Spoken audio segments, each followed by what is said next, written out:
یہ حالات اس وقت ایسے کیوں ہوئے؟ اصل میں ہوا یہ ہے کہ آپ لوگوں نے سانپ پکڑنے والوں کو سپیڑا کو دیکھا ہے کبھی؟ دیکھا ہے سپیڑا کو؟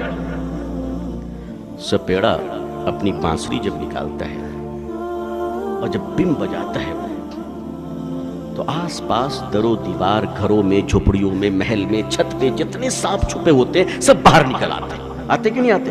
جب وہ بجانا شروع کرتا ہے تو سانپ جھوم جھوم کر نکلنا باہر شروع ہو جاتا ہے۔ باہر سپیڑا، محلے میں اتنے سانپ تھے پتہ ہی نہیں تھا، ہمیں پتہ ہی نہیں تھا۔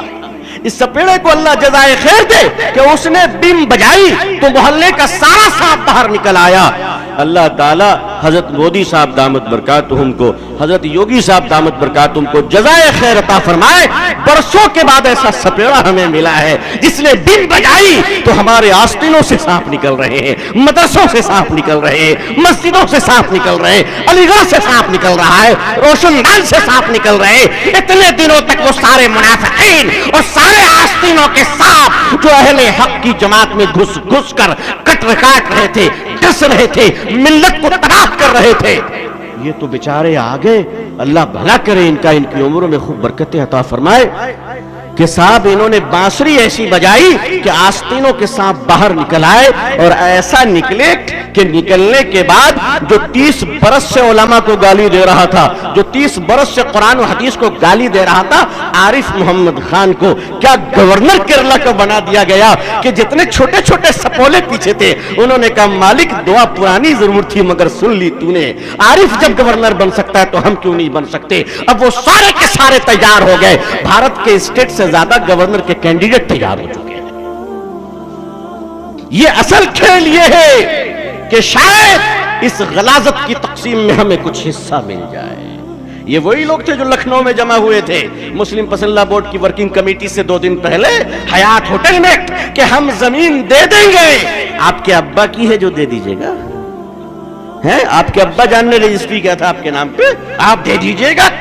مسجد کی زمین خدا کے گھر کی زمین ہے، نہ کوئی ملا دے سکتا ہے، نہ مولوی دے سکتا ہے، نہ جمعیت دے سکتی ہے، نہ مسلم پسندہ بورڈ دے سکتا ہے۔ خدا کے گھر کی زمین اگر دی جائے گی تو خدا کے قانون کے مطابق دی جائے گی۔ اتنا آسان ہے؟ تم نے اتنا آسان سمجھ لیا ہے؟ نہیں، یہ وہی لوگ ہیں جو گورنر بننا چاہتے ہیں، راجیہ سبھا میں جانا چاہتے ہیں، اور وہی راجیہ سبھا میں انجام دیکھ لو جب ذلت کے راستے پر چلو گے خدا ذلت کے راستے پر تمہیں منصب عطا فرمائے گا۔ اور یاد رکھو کہ اللہ ذلت کے ساتھ ہی پھر تمہیں کرسی سے نیچے بھی اتارے گا۔ تازہ مثال دے دوں آپ کو، ایم جے اکبر صاحب رحمت اللہ علیہ ہیں، زندہ ہیں، مرے نہیں ہیں، میں نے سیاسی طور پر رحمت اللہ علیہ پڑھا ہے۔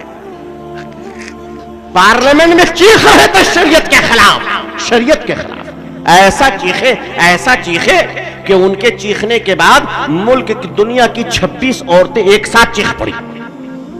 ایک نہیں، کتنی عورتیں؟ 26 عورتیں۔ انہوں نے کیا کہا؟ Me too. یاد آیا؟ میں کوئی بہت پرانی بات نہیں کہہ رہا ہوں، بولو سچ ہے کہ نہیں سچ ہے؟ Me too. اور خان صاحب اتنے تگڑے نکلے، آشا رام کے شاگرد،